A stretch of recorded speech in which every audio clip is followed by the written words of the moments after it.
A análise de dados, ela nada mais é do que um pedacinho da ciência de dados, né? Ela é como se fosse assim, imagina que para criar lá o chat GPT, né, eu vou partir do fim, né, para você compreender. Então, ó, o fim é o chat GPT, tá bom?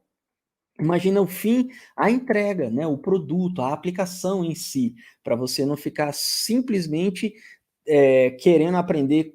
Sabe quando a gente entra na faculdade, que você pensa assim, cara, eu tenho 30 e não sei quantos créditos para fazer, só que se eu quiser fazer mais uma matéria, eu faço mais outra matéria, e faço outra matéria, e aí, tipo, não acaba nunca, eu fico só estudando, estudando, estudando, né?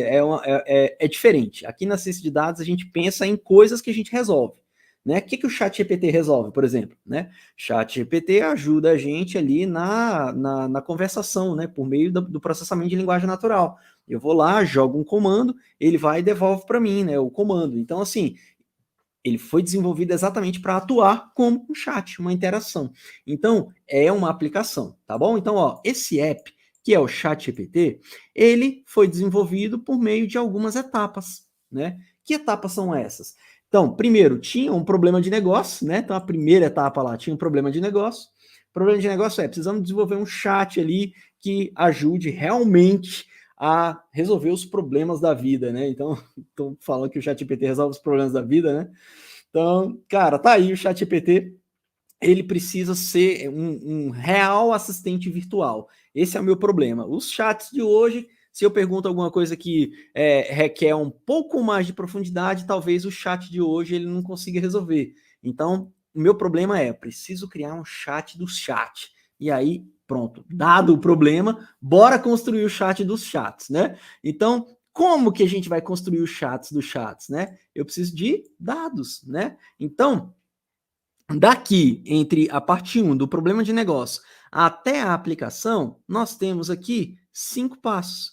O quinto passo, né, que é o pipeline da ciência de dados, esses 5 passos, o quinto é o que a gente chama de deploy, tá bom? É a entrega, é o deploy. Deploy. Aí nós temos o 2, o 3 e o 4. O 1 é o problema que você acabou de falar. O 2, ele nada mais é do que a análise de dados, a análise exploratória dos dados, é a conexão com os dados, é o acesso aos dados que vão ajudar a gente a criar essa parada. Quando a gente fala de análise de dados, a gente está entrando em contato com esses dados e os conhecendo com uma profundidade um pouco maior do que uma profundidade tradicional. Eu quero entender o que significa cada dado que eu tenho, né? E dá um exemplo um pouco mais profundo, Eduardo, porque para eu que estou começando agora, dados, para mim, ainda é uma coisa meio gasosa. Então, dá um exemplo mais sólido aí. Eu vou dar um exemplo bem sólido. A gente vai falar sobre dados bancários daqui a pouquinho, e aí eu vou trazer para você um contexto onde eu tenho vários clientes, né, cerca de 40 mil clientes, né, de uma instituição financeira qualquer, né, eu vou dar um exemplo aqui de uma que eu nunca usei, né, do Banco do Brasil. Então imagina que eu tenho 40 mil clientes lá do Banco do Brasil. Dado que eu tenho esses 40 mil clientes do Banco do Brasil, eu tenho várias características desses clientes. Quanto que ele ganha, onde ele mora, qual é o saldo que ele tem na conta corrente, ele tem cartão, ele tem limite de crédito, ele tem casa, ele tem empréstimo, eu tenho várias informações dele. Então, quando eu falar análise de dados, eu estou falando dessa análise, eu estou olhando para esses dados e estou querendo compreender com profundidade esses dados. Né? Não basta só olhar ali a estrutura, né, desses dados, como, por exemplo, eu falar para você que eu tenho 40 mil clientes. É suficiente para você fazer um trabalho onde você vai desenvolver uma aplicação profunda com ciência de dados? Cara, claro que não. Você precisa saber características, detalhes desses 40 mil clientes. Né? Então, a análise de dados, ela faz exatamente isso. Ela está olhando para esses dados com uma profundidade um pouco maior, onde você consiga compreender ali a distribuição desses dados, desses valores, o que tem dentro de quais são os limites de cada uma dessas características que a gente falou, né, do empréstimo, se o cara tem cartão ou não, se tem limite, e por aí vai. Beleza?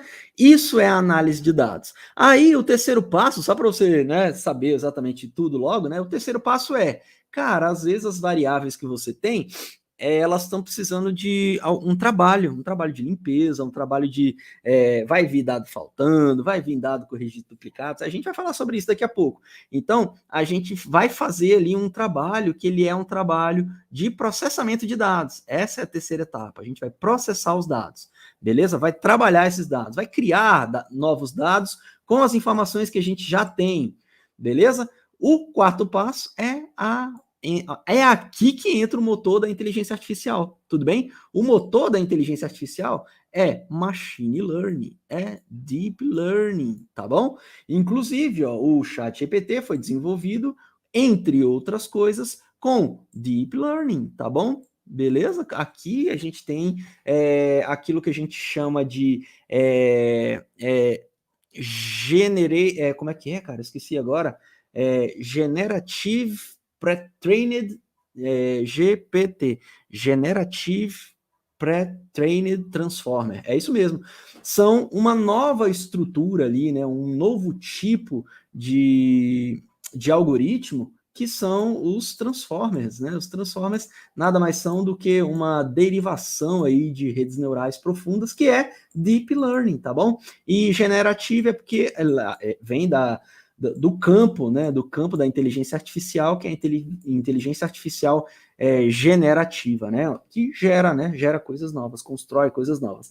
E a parte do pré-trained é que ele já é uma máquina pré-treinada, né? São os algoritmos pré-treinados, né? Então a gente não usa todos os dados novamente para usar o chat GPT, né? Ele já foi pré-treinado, foi pré-treinado com bilhões e bilhões de dados, então eu posso simplesmente usar ali o motor que está pronto, que inclusive a gente usa, né? Quando eu entro aqui, ó, eu não estou usando o chat GPT treinando com novos dados, né? Eu estou usando o motor que está aqui, ó. É esse aqui, ó. É o GPT 3.5 ou estou usando o GPT-4. São os dois motores aqui que a OpenAI deixou a gente utilizar aqui, como usuário e como API também, né? A gente constrói, inclusive dentro do programa CD Pro, eu ensino a galera a utilizar essa parada aqui profissionalmente, chamando API, tal, mostrando a parada bem profissional, tá bom? Então, cara, esse é o contexto que eu queria dar para você de análise de dados e de ciência de dados. Combinado? Beleza?